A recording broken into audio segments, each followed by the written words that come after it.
Sing delok panik barengane njaluk duit. Lah penontonnya ya ora peka ngono ki ndang diuncali krikil apa-apa ya ngono. Lah iya senengane pating jelerit ora ndang dikeki saweran. Aene malah mumbul ning jero omah kabeh.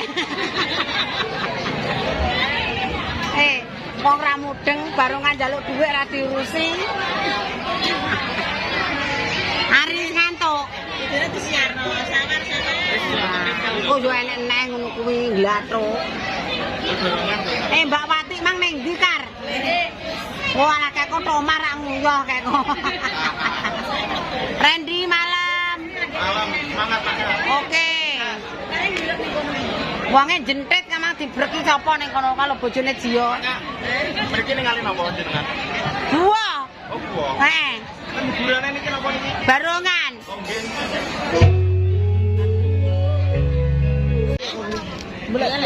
Tadi kan selalu berbuat wis menengae. Kalau ngono. Enak bagi kalau salah dari para kadang putri saking keluarga agung mesti komudo. Yo, lek dek isin nganten. Ren lek kowe dadi nganten sapan?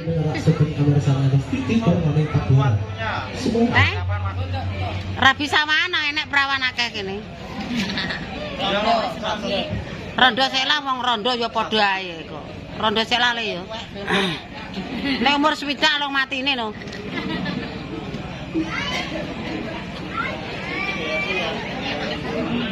Hidayohe guys, wala sing delok malah gelar kloso.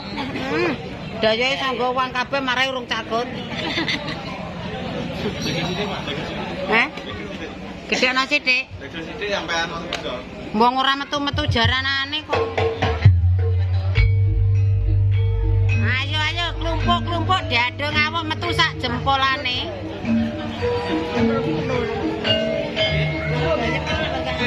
Anu marai gayemane atos-atos untukku lara.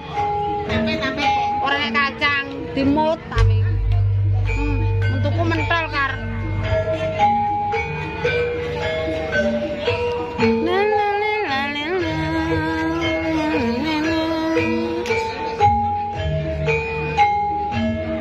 Patmo, beget ra nek dobrak aku ndekane ning kepalane dobrak beget. Dolan. Aku ora ndelok, Pak.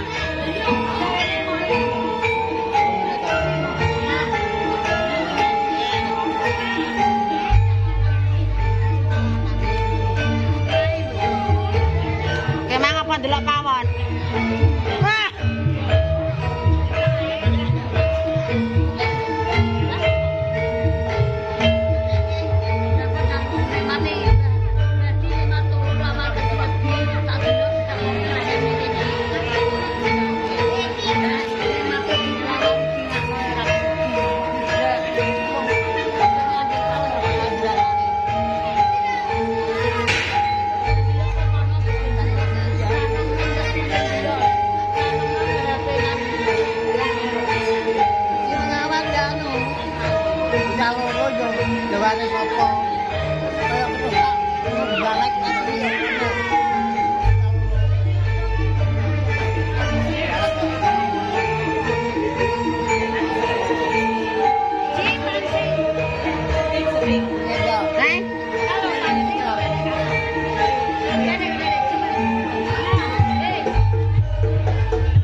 Pati.